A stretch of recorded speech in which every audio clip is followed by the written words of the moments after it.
আজ আপনারা দেখবেন মাইনরিটি স্কলারশিপ কীভাবে স্ট্যাটাসটা চেক করতে হয়।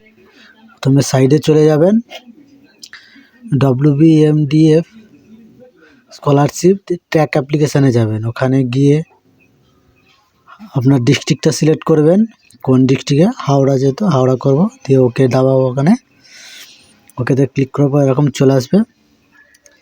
প্রথমে সালটা সিলেক্ট করে নিতে হবে, যেহেতু 23-24 দেখছি সেরকম 23-24 দিয়ে ডিস্ট্রিক্টটা সিলেক্ট করতে হবে। এবার আপনার অ্যাপ্লিকেশান আইডি নাম্বারটা ওখানে দিতে হবে, যেরকম আছে সেই রকম অ্যাপ্লিকেশান আইডিটা দেবেন।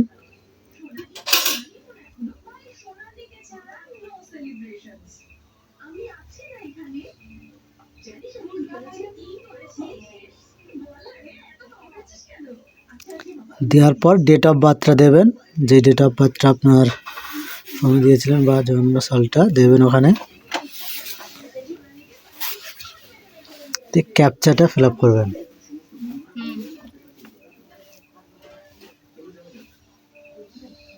দিয়ে সাবমিট করবেন।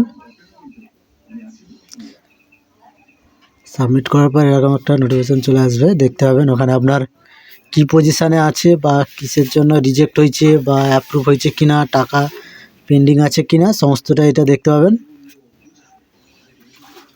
অনেকের প্রবলেম হয়, এরকম স্ট্যাটাস চেক করে আপনি আপনার স্কুল বা ইনস্টিটিউশনে দেখাতে পারবেন এটা কোন পজিশানে আছে। খুবই সহজ পদ্ধতি, এভাবেই করবেন। এটা প্রিন্ট আউট নিয়ে নেবেন, নিয়ে দেখাবেন।